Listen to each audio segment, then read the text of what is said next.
The Politics podcast is brought to you, as always, by everybody who supports this show at TakePoliticsSeriously.com.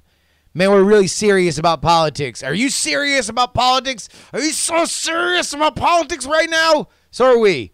We take it really seriously. In fact, if you take it $3 a week seriously, you're going to get 2 extra podcasts. You're going to get one on Monday. You're going to get one on Friday.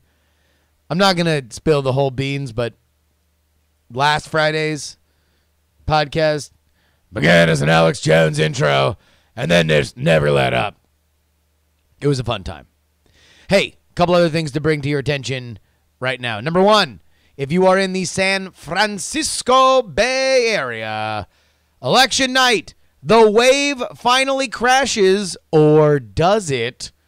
You can watch all the results live with us as they come in, and we can go over some of the greatest hits of the campaign, the best ads, the best gaffes, all of it. We will tally up the midterms that was at the Wave Watch show at the Piano Fight Theater live, 7 p.m. Election night, November 6th. Pretty sure November 6th. Go ahead and get your tickets right now. bit.ly/wavewatch. Again, bit.ly/wavewatch. But I'm not talking about how we support the show. What do you say? We just do the damn thing. Politics, politics, politics, politics, politics.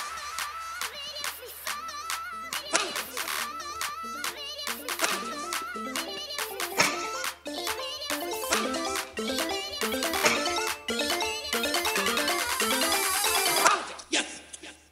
Come on, come on, come on. Come on, come on, come on, baby, baby, baby. Welcome, ladies and gentlemen. Politics podcast coming to you live on January 12th, 2018. My name is Justin Robert Young. Very happy to be with you. Very happy to be here. Did I say January? September 12th. As if I couldn't forget. See, you're allowed to forget September 12th. You're allowed to forget September 10th. It's in the middle where you have to never forget. Okay. Let's go ahead and get into the stories of this week. Weird week. Obviously, I promised you guys we would have the Dragon Con episode out last week. I'm waiting on that still from the Dragon Con podcast track. We will have it out soon. But we did give you guys, for $3 subscribers, you guys got 5 podcasts in 5 days last week. Monday, we had an emergency Tuesday. We had an emergency Wednesday. We had an emergency Thursday. And then we had the Friday extra. So this is, by comparison, a bit less of a hectic week. And in fact, it's a lot of us still unpacking what went on last week. The big stories: Kavanaugh, the tech hearings, Woodward's book, the New York Times op-ed. These are still what we're talking about. As you know, we had the first initial starter's pistol. Traditionally, campaigns begin on Labor Day. Specifically like campaigns without endless cash, like presidential campaigns do. So we saw the beginning of that. But now begins, primaries are always a lot more fun than general elections. IMO. Even our boy Kemp, who's running for governor in Georgia. We had such a fun time. He was being a lunatic. He was pointing guns at children. He's blowing things up, talking about how he's going to round illegals up in my truck. Yeah, I said it. And now his new thing, let's see if we can even bring it up here. It's just, I expected more. He's now pivoting to the center. He doesn't want to seem like a total cuckoo wacko nut job. So instead of pointing guns at his his daughter's potential suitors, hashtag let Jake smash, he's doing boring stuff like this. Here we go. This is the brand new Brian Kemp ad out of Georgia. Do me a favor and put in the comments if you're watching this on YouTube, or email in at what point during this ad you fall asleep. We've been married 24 years and raised 3 amazing daughters. The one thing consistent in our family is Brian. He's steady as a rock. When Brian decided to run for governor, I told him he was too honest for politics. Turns out, that's what people like about him. Brian's a wonderful husband and a great dad. Take it from me. If you give him a chance, he'll make you proud. I don't know what it says about you when to pivot to the center, you have to not put you on television.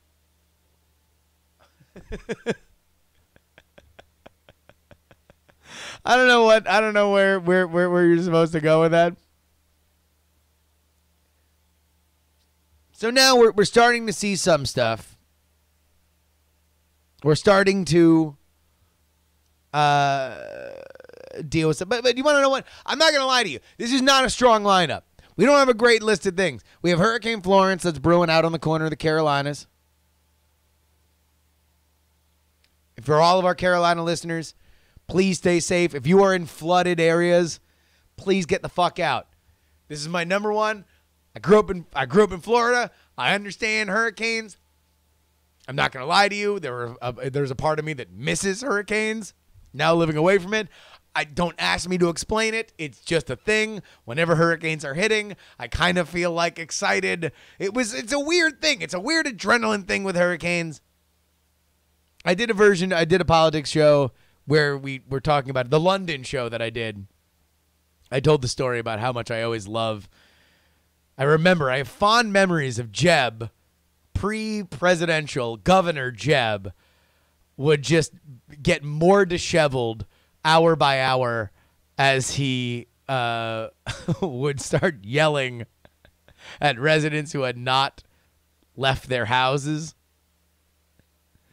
It would start in like full suit, and then by like 3:00 in the morning, he would just be, in just unbuttoned white shirt, gigantic pit stains. He's just sweating. At first it would start very gubernatorial. Everybody, we need you all to understand, we won't be able to offer emergency services if you don't evacuate from these areas.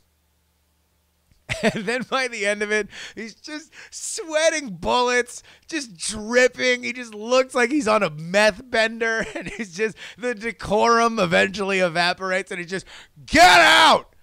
Get out right now! What are you doing? What are you doing? We can't, you're gonna die! Please clap for your own safety! So I miss that. But this is not a good thing. The Carolinas don't get hit like Florida. Florida knows how to handle that kind of stuff because it happens so often. It's baked into the culture. The Carolinas get hit with it, but normally it's just a lot of rain. I don't know why this turned into a weather podcast, but that's really the biggest political thing that'll probably happen over the next week. We've had our president inform us that this is both very big and very wet. In fact, it is bigger and wetter than we might think. This is not a Turquoise Jeep song. This is a weather event. So please, please, please, please take care, guys. Not a joke. If you're in an area that floods in coastal Carolina, get the fuck out. Start driving now. Get a hotel. Everything will be there when you get back. Take the important shit. Back up all your photos to the cloud. It'll be fine. It'll be fine. We'll see what the fallout is going to be. That's a nasty storm, though. Low-key, though. Just one person who's watched hurricanes his entire life to another. It's probably going to turn north. They always turn north. Like, this is just the one thing that happens is they always, there's a non-zero chance that this will turn north and not be anything. There's a fairly good, you should prepare like it's going to hit you. Non-zero chance it's going to turn north and not be a thing. All right. I told you guys when Donald Trump was elected, I got Donald Trump being elected 100% wrong. Like, I thankfully, I hedged my bets enough that I wasn't, like, among the worst offenders, but I was wrong 150%. But the one thing I told you, as soon as Donald Trump was president, was that this will absolutely mean that more rich people will run for president. Because by and large, rich people don't like Donald Trump. So, enter the story of today. Jamie Dimon says he could beat Donald Trump in an election. I'm smarter than he is. Written by Hugh Sun of CNBC. We read now. J.P. Morgan Chase Chief Executive Officer Jamie Dimon took a swipe at President Donald Trump, claiming that he could defeat the president in a head-to-head election. I think I could beat Trump, Dimon said Wednesday during an event held at his bank's Park Avenue headquarters in New York. Because I'm as tough as he is, I'm smarter than he is, I would be fine. He could punch me all he wants. It wouldn't work with me. I'd fight right back. Shortly after, Dimon addressed the uproar caused by the comments.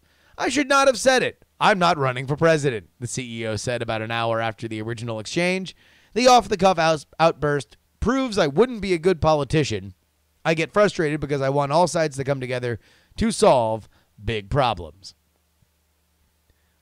Funny thing is that I do think that somebody that is non-traditional might prove to be a better foil for Donald Trump than a regular conventional politician would be. I think that Jamie Dimon would be probably the wrong person to do it.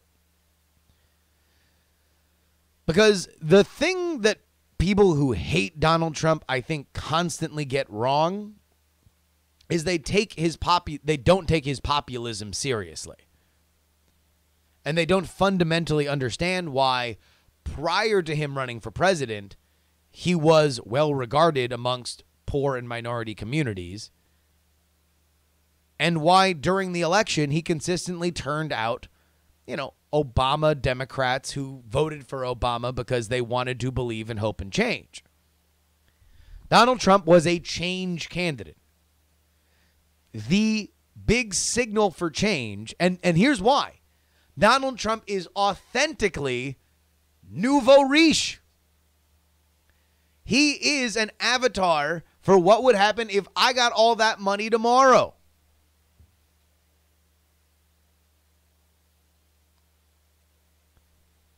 You'd buy a big, gigantic apartment, and you'd make it all gold, and you'd have a gold toilet, and you'd do fancy shit that didn't fucking matter. You would be that, blow it all immediately kind of aesthetic. Now, that's the kind of person that doesn't have money, that looks at that and says, I want that, because that's what you think, that's what money looks like. Rich people, real rich people, look at Donald Trump and say, that's gaudy bullshit. I would never do that. I want to be understated. I want to buy a very tasteful ranch home. I want it to look like, sure, it'll look like I bought everything out of the Sonoma catalog. And yes, we'll have servants' quarters, but otherwise it'll just look like a fancy house. We don't want to flaunt our wealth around. Real rich people know what the worth of banks are. Jamie Dimon runs J.P. Morgan Chase, a gigantic bank. Guess what people who voted for Trump don't like? Banks. Banks are bullshit institutions that only serve to charge me $20 when I don't have money. They are only bullshit institutions that call in loans when I'm trying to build a business. They are bullshit institutions that only serve to oppress those that are trying to make their way up. They offer usurious loans. They are the ones keeping us down. Now, Jamie Dimon also went to say that I made all my money. I didn't get it handed to by my daddy. Which is true. I don't think it plays. I don't think the I worked my way up the ladder shit plays when you are at the top of the financial infrastructure that is the biggest demon on the left and not a friend of the right that is currently in power.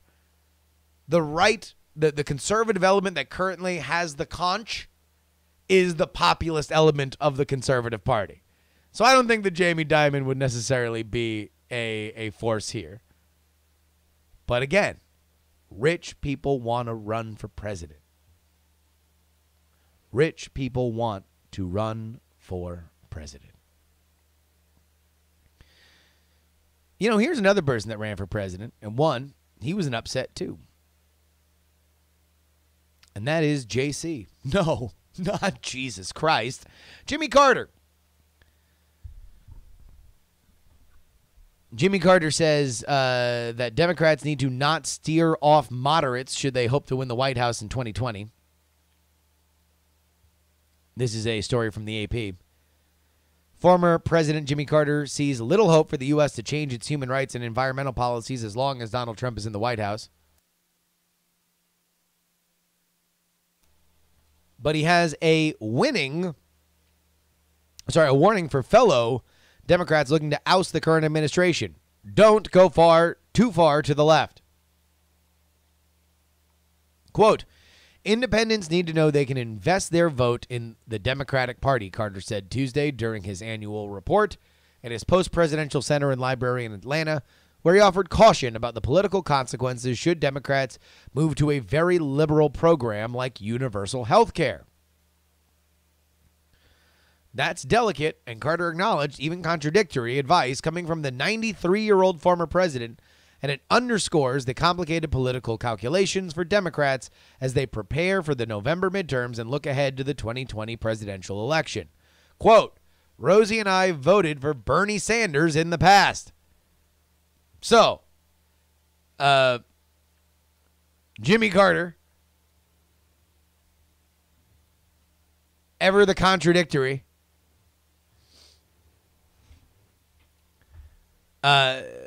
says, look, we can't go too far into socialism, and yet that Bernie Sanders has a lot of really good ideas. The living mascot for modern democratic socialism. There's going to come a time where we will open up a theme park and have different lands about the political landscape. We'll have Whig Island. We'll have the Bull Moose Experience.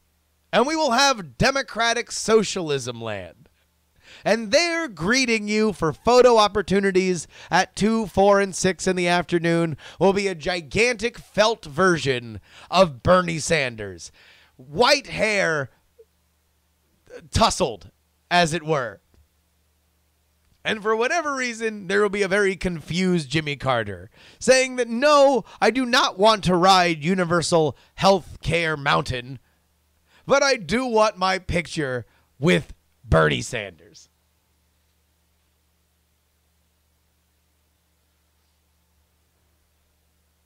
I don't know what Jimmy Carter... look, Jimmy Carter has probably made more of his name being a tremendous humanitarian and a Habitat for Humanity spokesperson, a man who gets out there, I think even now at 93, and builds fucking houses for people. I don't know exactly if his political acumen is something that people should necessarily follow. Or at least, obviously, it doesn't seem to be where the party wants to go. The party wants to go further left. The party wants to give big socialist programs a little bit of a spinaroo. They want universal health care. They want caps on the economy. They want tighter financial regulations. Now, whether or not the balance sheet evens out on all that, who knows? But that's where the excitement is going. Although that is the issue that the Democrats need to figure out. And we're going to have enough candidates out there that we are going to try every flavor of this. Do you want full establishment moderate? Do you want full Democratic Socialist warrior? Do you want some kind of rum raisin flavor in between?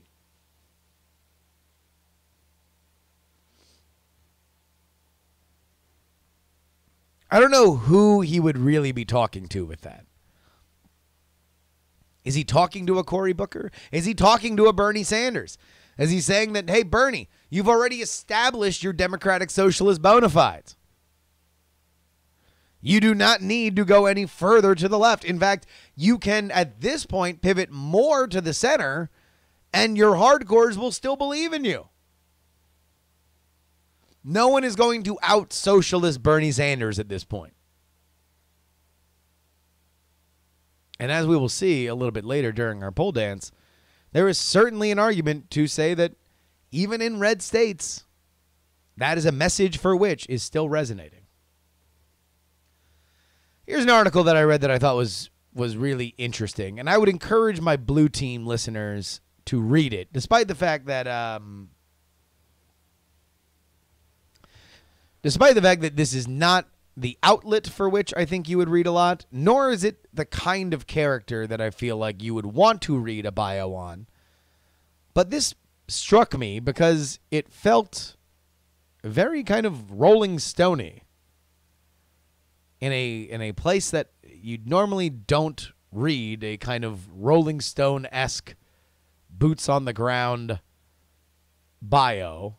This is from the Weekly Standard. Yes, the musty, blow dust off it Weekly Standard.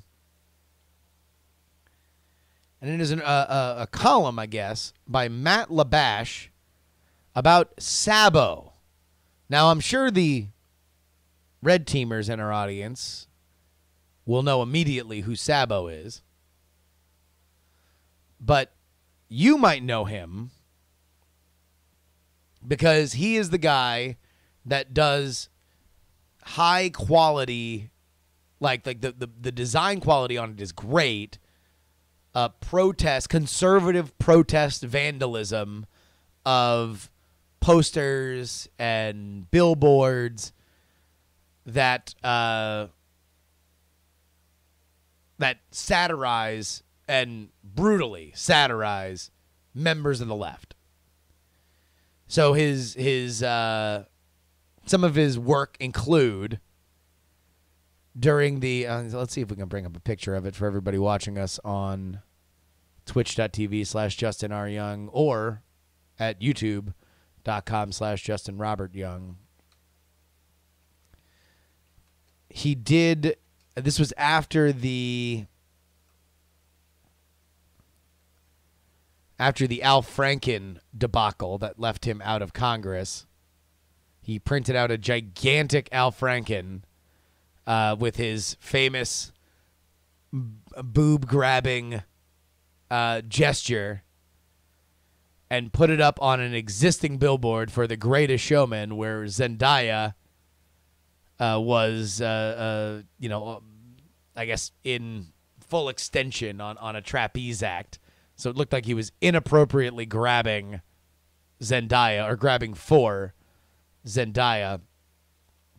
He's also done a lot of, I think he did one for the Grammys or the Oscars where he basically pointed out that so many in Hollywood were complicit with Harvey Weinstein.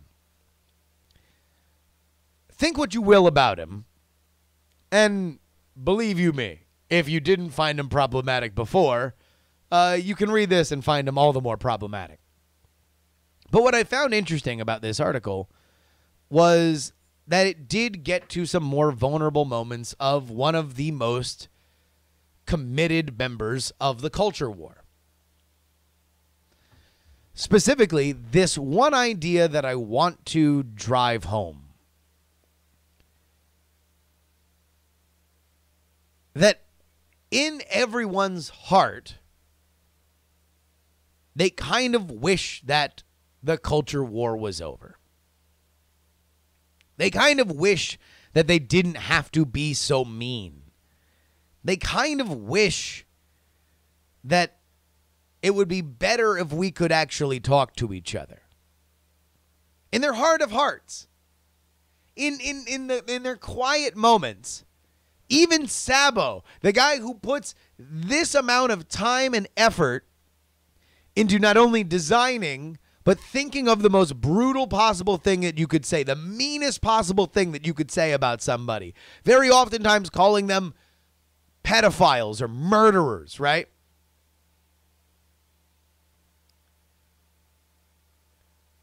That those people wish that it takes a toll on them. This is what I got from this article. That there is a moment here. Let me just read the end of this.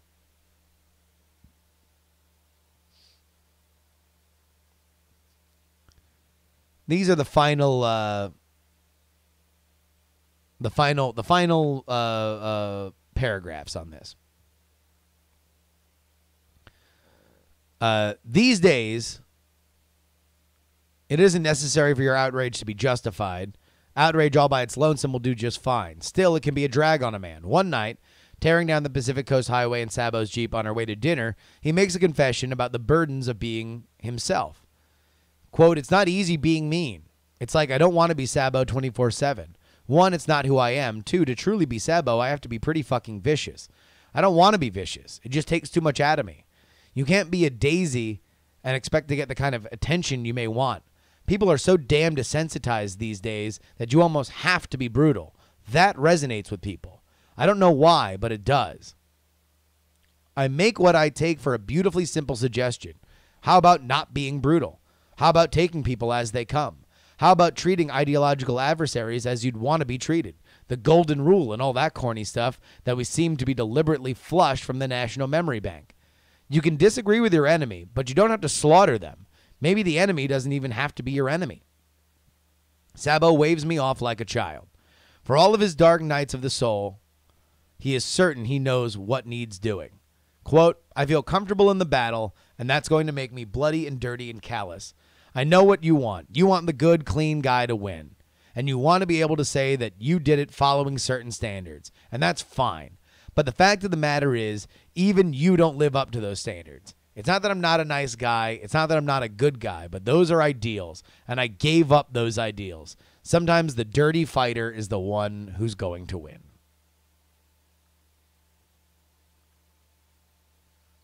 Now,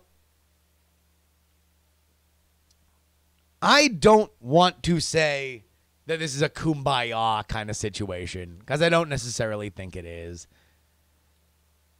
And I think I've given up on the idea that I want to be some element of moderation in a world of extremes. But I do find it fascinating that all it took was this columnist, to go down and spend a couple days with this guy. And by the way, this is the Weekly Standard doing a blow-by-blow of a crime. Like, they walk step by step through them putting up a fake billboard about Sacha Baron Cohen's show, Who is America?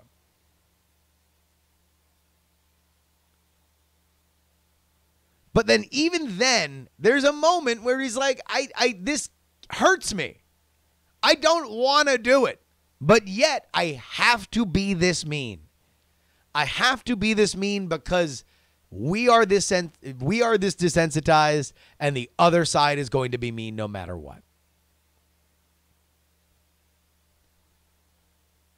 I don't know where we go from here. But for whatever reason, I found this fascinating. I found this interesting. And I would encourage you guys to read it. Just Google Sabo Weekly Standard. You'll find it. All right. Let's go ahead and talk about the campaign to derail the Kavanaugh appointment. It didn't work. Moving on. The Woodward book is out.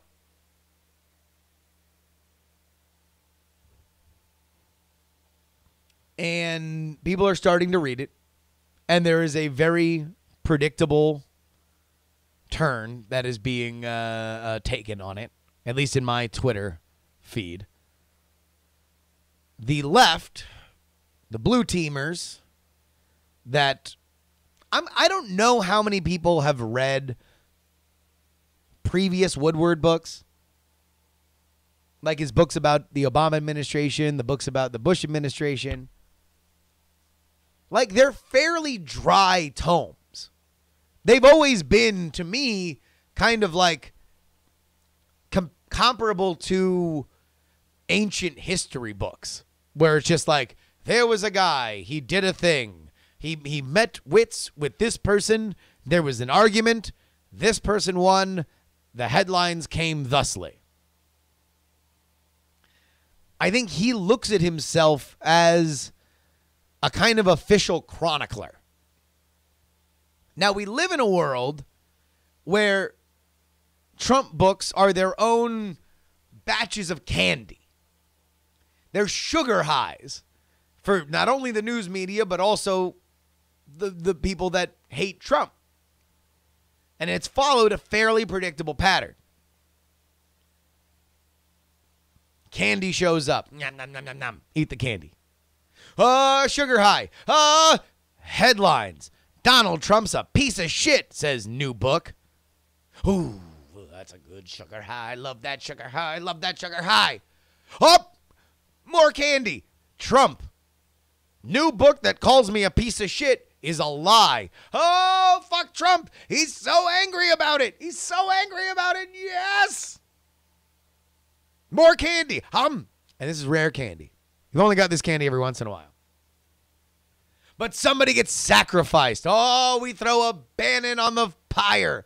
Oh, Sloppy Steve. Holy shit, somebody got fired because of this book. Ah! And then everybody reads the book. And there's no more candy. And it's just kind of a book. And in the case of Fire and Fury and Michael Wolff, it's, got some sourcing problems. It's probably taking a little bit of a artistic license. May or may not have gotten people on the record on their will, right? But Woodward's book is different. Woodward's book, to me, I never expected it to be very gossipy. In fact, I read a thread of somebody live tweeting himself reading the book, and he's like, man, Woodward's got a real boner for people in the Pentagon. Woodward's got a real authoritarian streak in him. He really, really, really likes to laud the people that have been in Washington for fucking ever. Duh. Like, have you read any of this shit before? Like, have anybody read any fucking Woodward book before? Of course he does. Who do you think his fucking sources are? He's been in Washington forever. He's known these people forever. He lauds them. That's the authority that he values are the people that he believes have dedicated their lives to public service. Why? Because he has dedicated his life to watching and chronicling people who are in public service.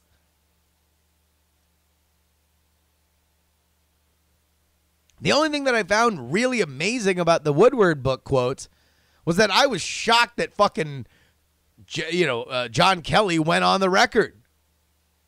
I was shocked that half these people went on the record. And now they're offering these fucking weak sauce denials of like, I don't believe that Bob Woodward's book accurately describes my time in the White House. Okay. And is anything wrong? Is anything untrue? No. I don't believe that Bob Woodward's book accurately describes my time at the White House. Folks, that's what we call a non-denial denial. That is like saying, I don't believe that Bob Woodward's on the record, likely taped or emailed quotes from me directly describe the burger I had for lunch.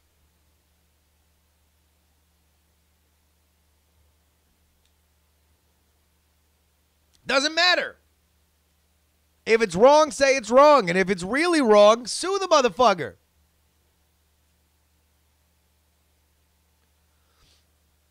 Like, if these are false quotes, if these didn't happen, You got to sue that motherfucker. That's why we have laws for it. So get that weak sauce shit out of my face, Gary Cohn and Rob Porter. We know you said all that. We know that you were an on-the-record source. We know that you were angry. You were bitter. You talked that talk, and then that was a wrap.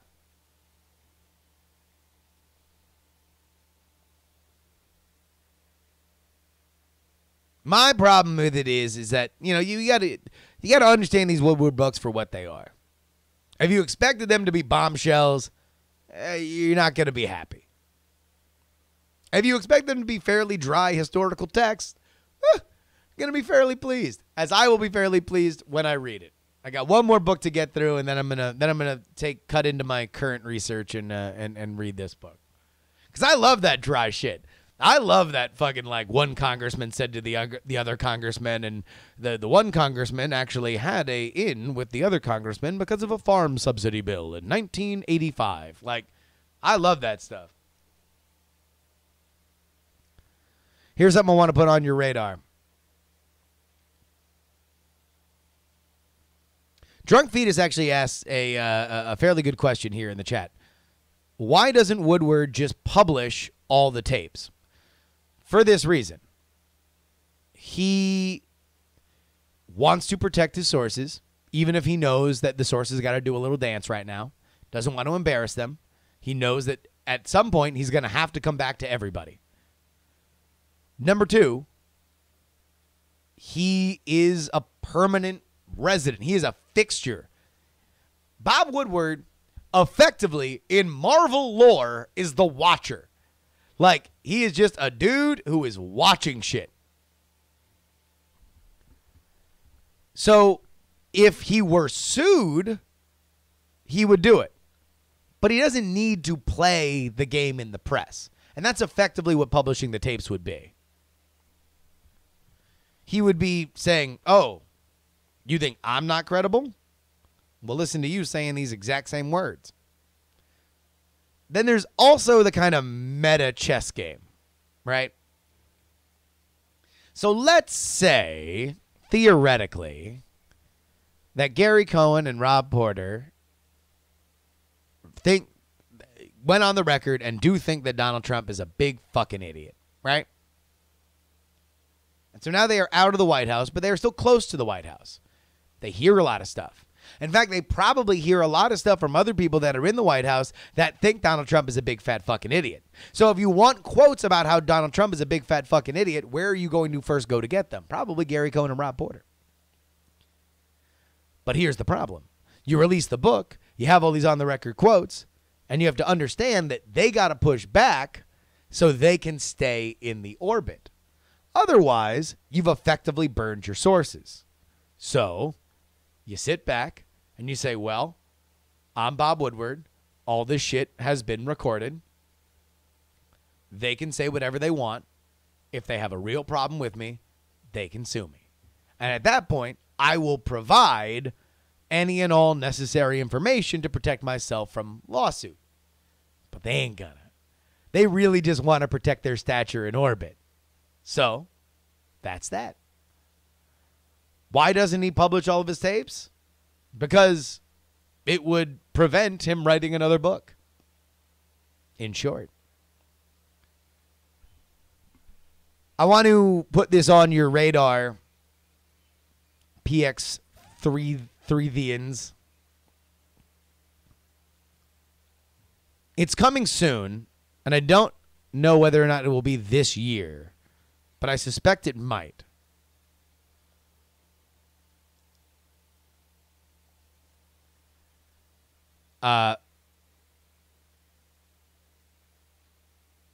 Here, wait. All right, I'm going to go back to this because Drunk Fetus has a follow-up comment. Said, that might have worked 10 years ago, but we are so divided now half the country won't believe anything without proof.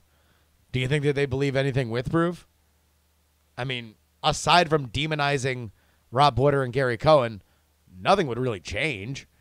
Besides, half the country already feels like that.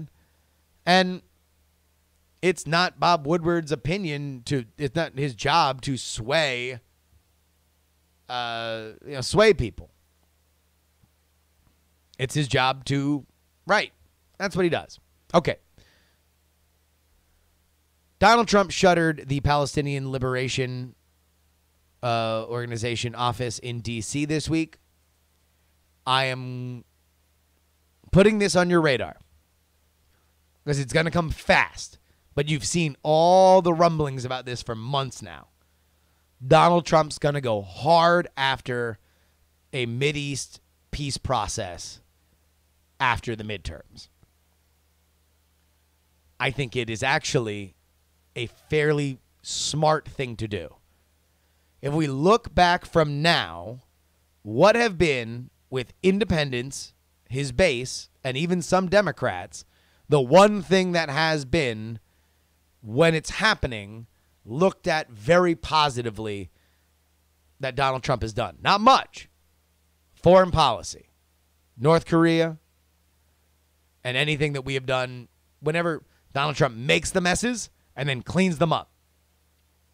He is in the process of making the mess with Israel and the Palestinians. Move the embassy, close down the PLO. So now, if we are going to follow the pattern of behavior, he is going to try and clean it up. Kushner is in charge of this, and he is a two-state solution guy. There have been a couple trial balloons already floated about whether or not the Jordanians would take over, would assume the Palestinian territories and such. So, I'm just telling you right now, this is going to happen after the midterms. And it might take a little bit.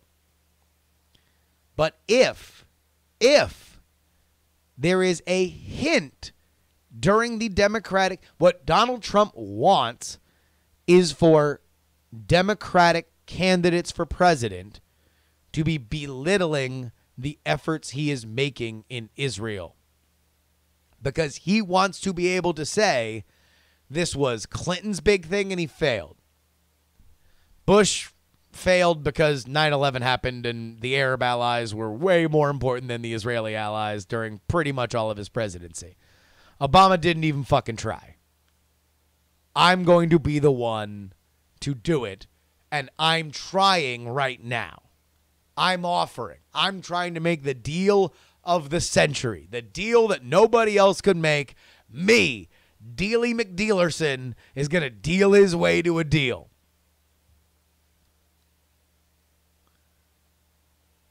So we will see where this goes, but I believe this is a Gerb's prediction.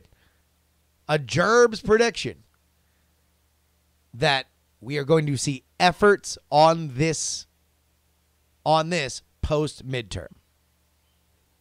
That's my prediction. Don't write it down. Write it in the sky in gossamer tears. I'll tell you what, though.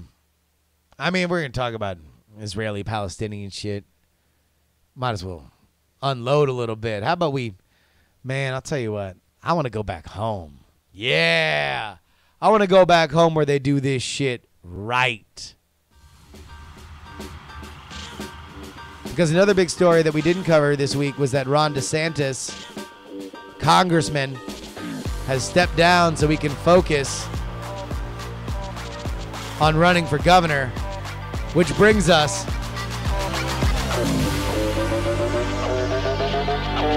to this, the only way that we study data science. Get on the floor if you got that booty. The poll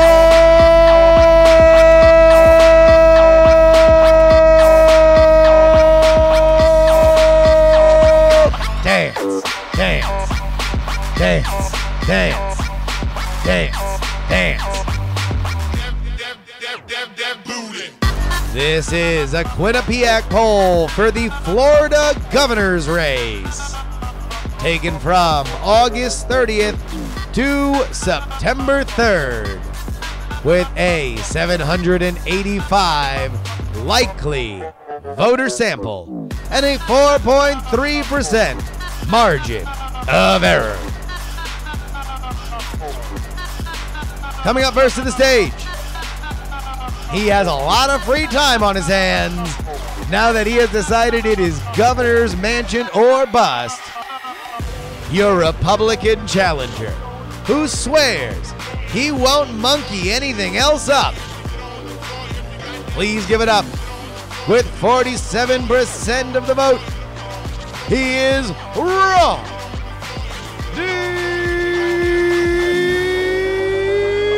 DeSantis.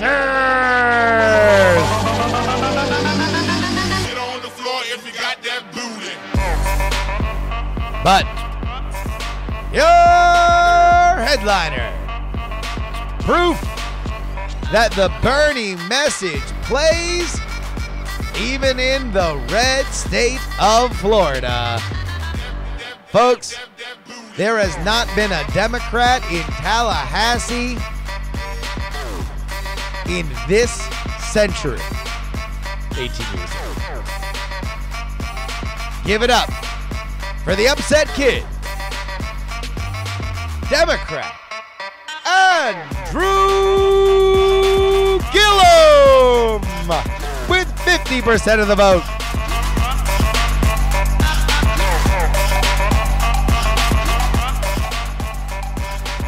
Yes, ladies and gentlemen, that is DeSantis 47, Gillum 50. A 3. Hoy. Spread for the Democrats.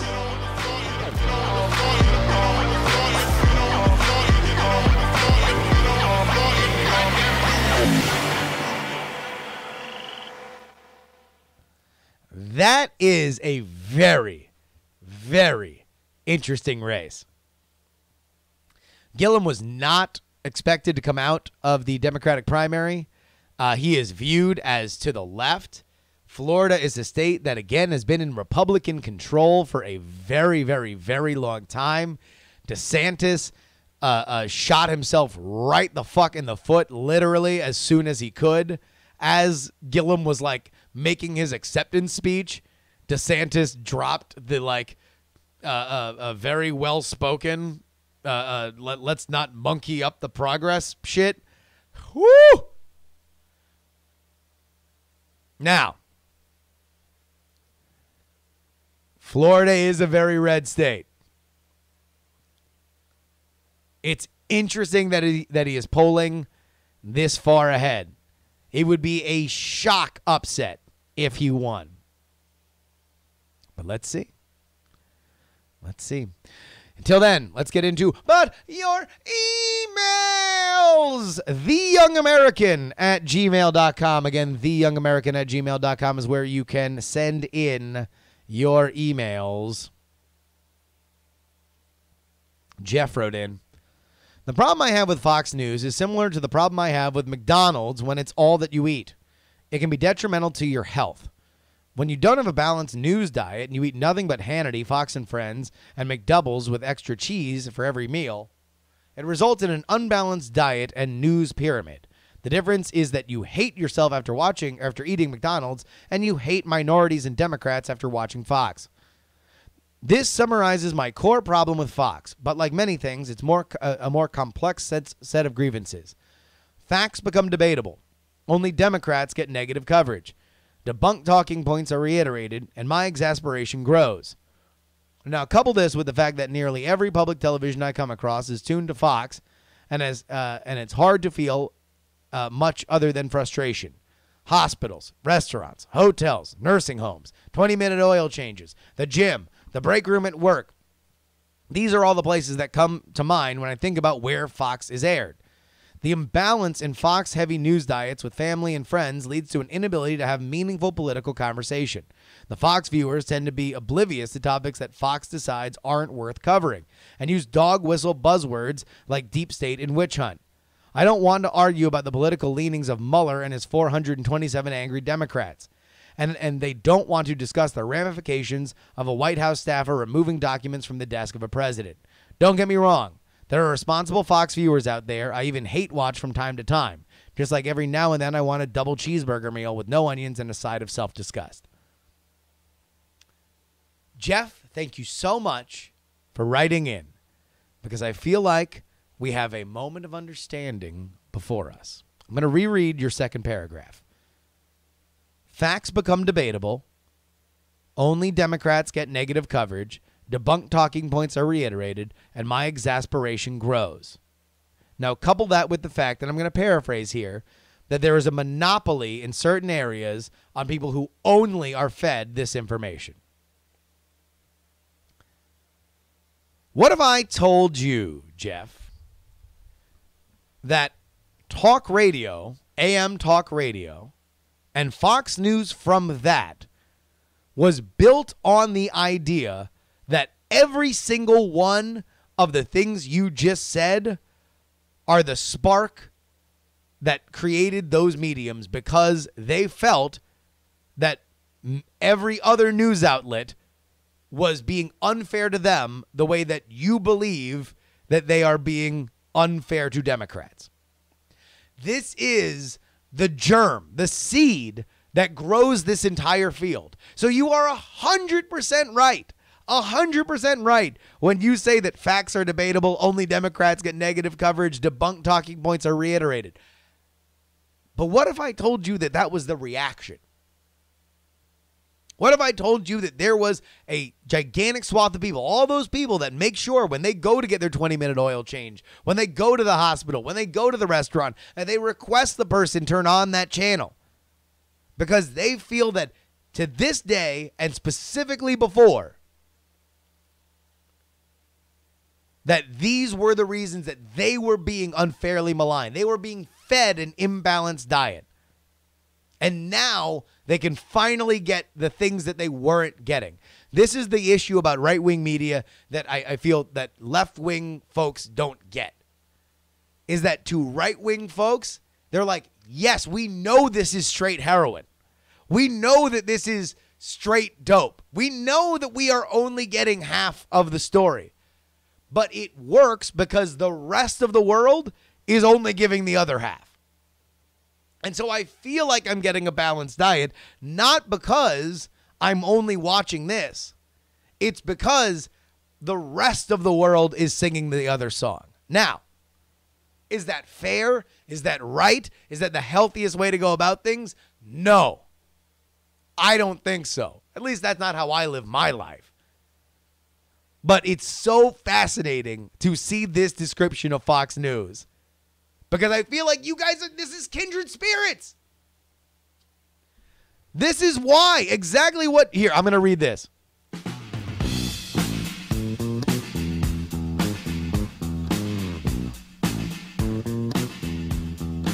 Welcome back.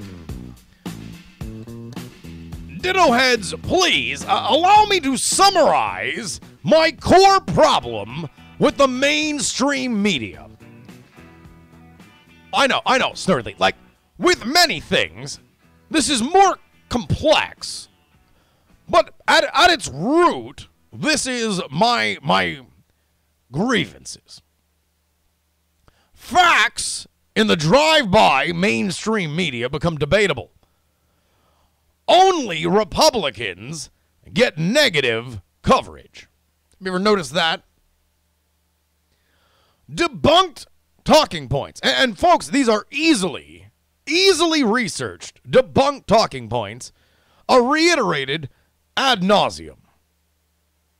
And meanwhile, you, the listeners, become ever more exasperated. Debunked talking points. Sorry, Snurdly, I got off the script. Now, couple this with the fact that now nearly every television is tuned to CNN. Hospitals, restaurants, hotels, nursing homes, the 20-minute oil change, the gym, and the break room. They are all occupied territory by the drive-by mainstream media. And now it is time to fight back.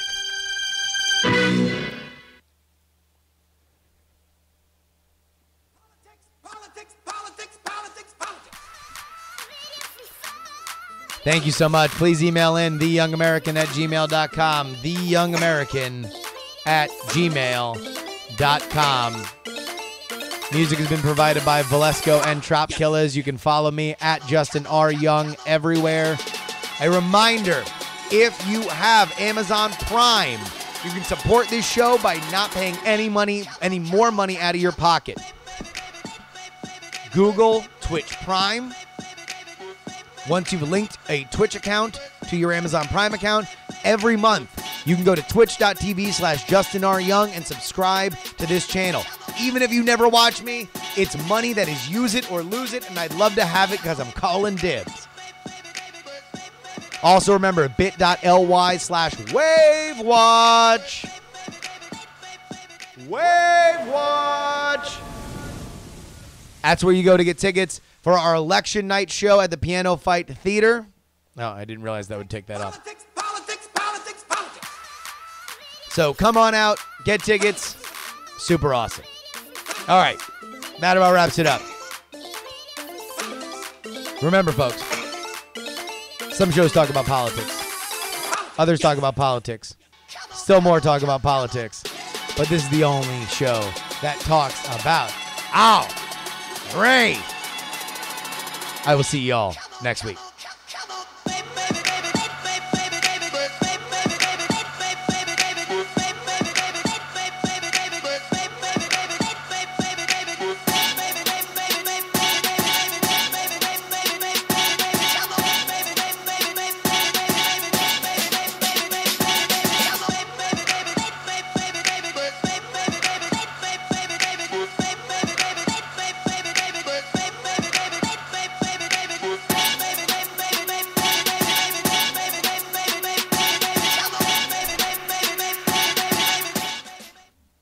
Club hopes you have enjoyed this program.